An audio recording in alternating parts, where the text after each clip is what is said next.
हिमाचल के सभी एग्जाम के लिए एचपीजी के आपके पास क्रैश कोर्स अवेलेबल है, जिसमें हम पॉलिटी, इकोनॉमिक्स, ज्योग्राफी, एचपीजी के English, math, Hindi, reasoning, current affairs सभी सब्जेक्ट्स टॉपिक वाइज कवर करते हैं। जो पढ़ाया होता है उसी चैप्टर का टेस्ट होता है। पीडीएफ एमसीक्यू नोट्स आपको दी जाते हैं। ओल्ड टेस्ट सीरीज 10 से 15 साल पुरानी आपको दी जाती है। वीकली मंथली टेस्ट आपके होते हैं। सेम एग्जाम की तरह ये सारा प्रोसेस होता है। आईडी कार्ड फैसिलिटी है। यूनिक आईडी से आप ऑनलाइन टेस्ट लगा सकते हैं। 300 रुपये की फीस सबमिट करवा के आप क्रैश कोर्स ले सकते हैं 6 महीनों के लिए या 1 साल के लिए। कॉल करें, व्हाट्सएप करें और हमसे पूछे क्रैश कोर्स में और क्या क्या रहेगा और कैसे ज्वाइन करना है। चलिए शुरू करते हैं। आज के लेक्चर में पार्लियामेंट के वही क्वेश्चन डिस्कस करेंगे जो अलग अलग राज्यों में पूछे गए हैं। फोकस करना भी लेक्चर के ऊपर। नमस्कार दोस्तों, मेरा नाम है विहान और आप देख रहे हैं एचपीजी के यूट्यूब चैनल। चलिए शुरू करते हैं। तो यहाँ पे पहला क्वेश्चन है, विच of the following article of the Indian constitution deals with the constitution of the parliament of India. दोस्तों यहाँ पे क्वेश्चन में ये पूछा गया है कि भारतीय संविधान के निम्नलिखित में से कौन सा लेख भारत की संसद के संविधान से संबंधित है। तो दोस्तों आपको पहले थोड़ा सा यहाँ पे क्लियर होना चाहिए आर्टिकल 79। मैं आपको थोड़ा सा यहाँ पे स्ट्रक्चर्स के थ्रू समझाने की कोशिश करूंगा दोस्तों, ताकि आपको थोड़ा सा जल्दी से जल्दी क्लियर हो जाए। मान लीजिए दोस्तों ये है संसद, ठीक है, तो ये है संसद दोस्तों। अब यहाँ पे क्या होता है दोस्तों, आपको क्लियर है, लोकसभा और राज्यसभा के सेशंस होते हैं, क्लियर है। अब दोस्तों ये संसद है, तो इसके बारे में कौन सा आर्टिकल कहता है कि ये एक संसद होगी जिसमें राष्ट्रपति और 2 सदन यानी कि राज्यसभा लोकसभा होगी। तो ये कौन सा आर्टिकल कहता है, ये कहता है दोस्तों आर्टिकल 79। ये आर्टिकल 79 ही हमें कहता है कि एक संसद होगी जिसमें राष्ट्रपति और 2 सदन यानी कि राज्यसभा लोकसभा होगी। ये आर्टिकल 79 कहता है। अगर दोस्तों हम सिंपल वे में कहें तो आर्टिकल 79 कहता है संसद का गठन। अब दोस्तों आर्टिकल 79 अगर आप रीड कर रहे हैं तो आपको आर्टिकल 80 भी क्लियर होना चाहिए। आर्टिकल 80 क्या कहता है दोस्तों, मैं आपको थोड़ा सा यहाँ पे क्लियर करूंगा। मान लीजिए ये संसद है।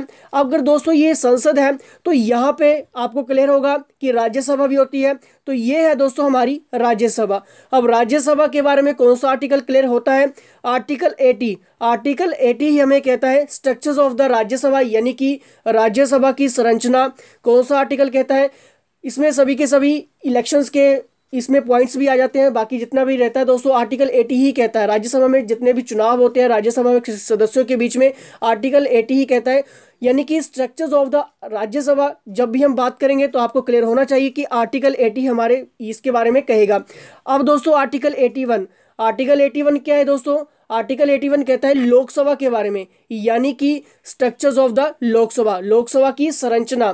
क्लियर है, इसमें सभी के सभी लोकसभा से रिलेटेड है। आर्टिकल 81 आपको क्लियर होना चाहिए। आर्टिकल 81 लोकसभा से रिलेटेड है। आर्टिकल 80 जो दोस्तों वो राज्यसभा से रिलेटेड है। और दोस्तों मोस्ट इंपॉर्टेंट आर्टिकल 79 जो है वो हमारा किससे रिलेटेड है, वो हमारा संसद से रिलेटेड है। क्लियर हो गया। ऐसे क्वेश्चंस आपके एग्जाम में बनेंगे, तो यही क्वेश्चन में पूछा गया है, तो इसका बिल्कुल सही आंसर होगा ऑप्शन नंबर सी यानी कि आर्टिकल 79। आगे बात करेंगे, आगे देखते हैं दोस्तों। नेक्स्ट क्वेश्चन के ऊपर चले। Which of the following articles deals with the compositions of Council of States, Rajya Sabha and the manner of elections of its members। यानी कि दोस्तों यहाँ पे बात की गई है कि निम्नलिखित में से कौन सा लेख राज्यों की परिषद यानी कि राज्यसभा की संरचना और उसके सदस्यों के चुनाव के तरीके से संबंधित है। तो यानी कि दोस्तों अभी मैंने आपको क्लियर किया कि अब दोस्तों यहाँ पे क्वेश्चन थोड़ा सा घुमा फिरा के पूछा गया है, लेकिन यहाँ पे आपको क्लियर होना चाहिए कि राज्यसभा के बारे में पूछा जा रहा है इस क्वेश्चंस में कि Rajya Sabha and the manner of elections of its members. तो अभी हमने क्लियर किया आर्टिकल 80 किसके बारे में कहता है, राज्यसभा के बारे में कहता है। तो इसका बिल्कुल सही आंसर होगा दोस्तों आर्टिकल 80 यानी कि ऑप्शन नंबर डी इसका बिल्कुल सही आंसर रहेगा। ऐसे ही क्वेश्चन आपके एग्जाम में बनेंगे। तो अभी जितने भी ये हाईलाइटेड क्वेश्चन है जो अलग अलग स्टेट्स में पूछे गए हैं, तो काफी इंपॉर्टेंट क्वेश्चन रहेंगे आपके एग्जाम के लिए भी। आगे बात करेंगे क्वेश्चन नंबर 3 के ऊपर आइए। The representative of the state in the Rajya Sabha are elected by which one of the following. Questions में ये पूछा गया है दोस्तों कि राज्यसभा में राज्य के जो प्रतिनिधि होते हैं निम्नलिखित में से किसके द्वारा चुने जाते हैं। काफी मोस्ट इंपॉर्टेंट है और काफी इजी क्वेश्चंस है कि राज्यसभा में जो सदस्य हैं, जो मेंबर्स हैं, वो किसके द्वारा चुने जाते हैं। ठीक है, तो किसके द्वारा चुने जाते हैं, chief minister of the state, elected members of the state legislative assembly, governor या फिर प्रेसिडेंट। यानी कि राज्य के मुख्यमंत्री, राज्य विधानसभा के निर्वाचित सदस्य, गवर्नर या फिर प्रेसिडेंट। काफी सिंपल है दोस्तों, ऑप्शन नंबर बी इसका बिल्कुल सही आंसर होगा, राज्य विधानसभा के निर्वाचित सदस्य यानी कि elected member of the state legislative assemblies. ठीक है, ऐसे क्वेश्चन आपके एग्जाम में बनेंगे। क्योंकि अभी हाल ही में चुनाव का हिमाचल में जैसे कि आपको क्लियर है कि इलेक्शंस आ रहे हैं दोस्तों, तो यहाँ से 100% आपके एग्जाम में क्वेश्चंस बनने वाले हैं, तो अच्छे से रीड करिए। आगे बात करेंगे दोस्तों नेक्स्ट क्वेश्चन के ऊपर चलिए। The number of representative of the Rajya Sabha from states and union territories are among which of the following, यानी कि दोस्तों यहाँ पे क्वेश्चन में ये पूछा गया है कि राज्यों और केंद्र शासित प्रदेशों से राज्यसभा के प्रतिनिधियों की संख्या निम्नलिखित में से किसके बीच है, किसके बीच है, यहाँ पे क्वेश्चन में ये पूछा गया है। लेकिन मैं आपको थोड़ा सा यहाँ पे डायग्राम के थ्रू समझाने की कोशिश करूंगा दोस्तों। मान लीजिए अभी दोस्तों आपको क्लियर ही होगा कि जो वर्तमान संख्या है राज्यसभा की, जो वर्तमान संख्या है वो कितनी सीट्स है दोस्तों, 245।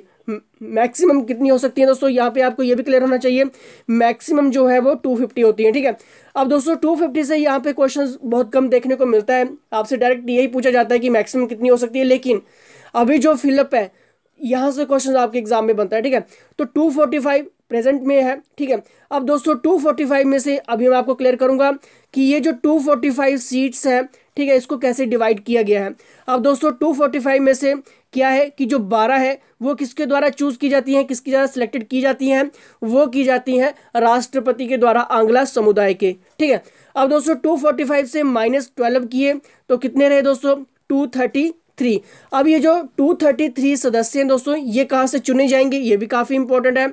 अब दोस्तों 233 से क्या होगा कि जो 4 है वो कहाँ से चूज किए जाएंगे, वो केंद्र शासित प्रदेशों से चूज किए जाएंगे, ठीक है। अब दोस्तों कितने बचे, 229, 229 बचे। अब ये जो है दोस्तों वो राज्यों से सिलेक्ट किए गए हैं। क्लियर हो गया, ये काफ़ी इंपॉर्टेंट क्वेश्चन है और आपके एग्जाम में बनेंगे। तो जो 229 बचे दोस्तों ये राज्यों से सिलेक्टेड किए गए, 4 जो है वो केंद्र शासित प्रदेशों से सिलेक्ट किए गए, 12 जो है जो राज्यसभा के लिए सिलेक्ट किए गए वो राष्ट्रपति के द्वारा आंग्ला समुदाय से सिलेक्ट किए गए। वर्तमान में कितनी सीट्स है, 245 सीट्स है राज्यसभा में, 250 कितनी हो सकती है, मैक्सिमम जो है वो 250 सीट्स रहती हैं राज्यसभा में। क्लियर हो गया, ये आपको क्लियर होना बहुत जरूरी है। तो इसका बिल्कुल सही आंसर होगा दोस्तों। क्वेश्चंस के ऊपर चलिए, इसमें जो पूछा गया था कि किसके बीच में है, तो 238 और हमने यहाँ पे बात की जो 229 जो राज्यों से चूज किए जाते हैं या फिर केंद्र शासित प्रदेशों से चूज किए जाते हैं, तो 229 में जब हम इसको +4 करेंगे तो कितने हो जाते हैं दोस्तों, 233, ठीक है। तो 233 जो दोस्तों वो एग्जैक्ट चुने गए हैं, लेकिन यहाँ पे पूछा गया है कि कितने बीच में, इनके बीच में, ठीक है। तो 238 से इसका बिल्कुल सही आंसर होगा, लेकिन आपको एग्जैक्ट फिगर आपको क्लियर होनी चाहिए, तो इसका बिल्कुल सही आंसर होगा 233। क्लियर हो गया, क्योंकि ऐसे क्वेश्चन आपके एग्जाम में थोड़ा सा घुमा फिरा के एग्जामिनर आपके क्वेश्चन में डालेगा। आगे बात करेंगे, आगे देखते हैं। How many numbers of members are nominated by the president of the Rajya Sabha, यानी कि राष्ट्रपति द्वारा राज्यसभा को कितने सदस्य नामित किए जाते हैं। तो अभी हमने क्लियर किया दोस्तों, जो राज्यसभा के लिए राष्ट्रपति चूज करता है वो करता है दोस्तों। इंपॉर्टेंट पॉइंट्स की बात करेंगे, लोकसभा दोस्तों, हाउस ऑफ द पीपल किसे कहा जाता है, लोकसभा को ही कहा जाता है। ये संसद का निम्न सदन है। लोकसभा में सदस्यों का जो कार्यकाल है वो कितने वर्ष का रहता है, 5 वर्ष का रहता है। लोकसभा के सदस्यों का जो निर्वाचन है किसके द्वारा किया जाता है, जनता के द्वारा किया जाता है। लोकसभा में अध्यक्ष एवं उपाध्यक्ष होते हैं जिनकी नियुक्ति लोकसभा के सदस्य ही करते हैं। काफ़ी इंपॉर्टेंट पॉइंट्स है और काफ़ी बार ये क्वेश्चन एग्जाम में रिपीट हुआ है, ठीक है। आगे बात करेंगे, जो लोकसभा का अध्यक्ष ही राष्ट्रपति द्वारा बुलाए गए संयुक्त सत्र की अध्यक्षता करता है। किसके द्वारा की जाती है, लोकसभा का अध्यक्ष ही करता है, लेकिन सत्र की जो संयुक्त बैठक है यानी कि सेशंस है वो कौन बुलाता है, वो राष्ट्रपति ही बुलाता है। क्लियर हो गया, क्योंकि ऐसे क्वेश्चंस आपके एग्जाम में बहुत बार रिपीट हुए हैं। योग्यता क्या होनी चाहिए, भारत का नागरिक होना चाहिए, और न्यूनतम आयु कितनी होनी चाहिए लोकसभा में सदस्य बनने के लिए, 25 वर्ष यहाँ पे आपकी आयु होनी चाहिए। अब दोस्तों बात करेंगे मंत्रिपरिषद की, कि मंत्रिपरिषद ही सामूहिक रूप से लोकसभा के लिए उत्तरदायी होता है। अब यहाँ से क्वेश्चंस घुमा फिरा के क्वेश्चंस बनते हैं कि मंत्रिपरिषद क्या होता है और कैसे क्वेश्चंस यहाँ से आपके एग्जाम में बन सकते हैं। मंत्रिपरिषद की बात करेंगे दोस्तों, कि मंत्रिपरिषद में कौन कौन से मंत्री आते हैं, जैसे कि कैबिनेट मंत्री हुआ, राज्य मंत्री हुए और बिना विभाग के मंत्री। अब ये बिना विभाग के मंत्री यानी कि अटॉर्नी जनरल्स वगैरह, लेकिन अब दोस्तों इन सभी की अध्यक्षता किसके द्वारा की जाती है, प्रधानमंत्री के द्वारा ही इन सभी की अध्यक्षता की जाती है। काफ़ी मोस्ट इंपॉर्टेंट पॉइंट्स आगे डिस्कस करेंगे। अविश्वास प्रस्ताव की हम अब यहाँ पे हम डिस्कस करने वाले हैं। अभी आपको क्लियर ही होगा कि लास्ट ईयर जुलाई में अविश्वास प्रस्ताव जो था वो कांग्रेस की तरफ से रखा गया था। क्यों रखा जाता है? विपक्ष द्वारा लोकसभा में सरकार को हराने या कमजोर करने की उम्मीद में ये जो अविश्वास प्रस्ताव है वो रखा जाता है। अविश्वास प्रस्ताव एक सत्र में कितनी बार बुलाया जा सकता है? केवल एक ही बार बुलाया जा सकता है। एक सदस्य लिखित में नोटिस देगा 50 सदस्यों के समर्थन के साथ। दोस्तों ऐसा नहीं है कि कोई भी एक सदस्य उठ के बोले कि हाँ मुझे अविश्वास प्रस्ताव यहाँ पे रखना है, लेकिन ऐसा नहीं हो सकता है। कम से कम 50 सदस्य यहाँ पे उनके सिग्नेचर्स होने चाहिए, उनकी यस होनी चाहिए, तभी अविश्वास प्रस्ताव को सरकार के सामने रखा जा सकता है। आगे बात करेंगे, लेकिन ये केवल लोकसभा में ही रखा जा सकता है, राज्यसभा में अविश्वास प्रस्ताव नहीं रखा जाता है, सिर्फ लोकसभा में रखा जाता है। लेकिन दोस्तों आपको यह भी क्लियर होना चाहिए कि विश्वनाथ प्रताप सिंह पहले प्रधानमंत्री थे जो विश्वास मत हासिल नहीं कर पाए थे। कौन से ऐसे प्रधानमंत्री थे? ये क्वेश्चंस भी अभी एसएससी के एग्जाम की बात करें या फिर यूपी ग्रुप डी की बात करें या फिर बिहार पुलिस की बात करें तो वहाँ पे क्वेश्चंस काफ़ी जो हाईलाइटेड एग्जाम में बना है दोस्तों कि ऐसे कौन से प्रधानमंत्री थे जो विश्वास मत हासिल नहीं कर पाए थे। तो आपको याद रखना है विश्वनाथ प्रताप सिंह, इनके नाम से थोड़ा सा आप ट्रिक यूज़ कर सकते हैं कि विश्वनाथ यानी कि विश्वास हासिल नहीं कर पाए थे ये। ठीक, आगे बात करेंगे, आगे देखते हैं। पहले लोकसभा अध्यक्ष की महिला अध्यक्ष की बात करें तो मीरा कुमार। पहले लोकसभा अध्यक्ष जीवी मावलकर, ये भी आपको क्लियर होना चाहिए। अब दोस्तों शून्यकाल की बात करेंगे, काफ़ी इंपॉर्टेंट यहाँ से क्वेश्चंस बनते हैं शून्यकाल से रिलेटेड। क्या होता है ये शून्यकाल?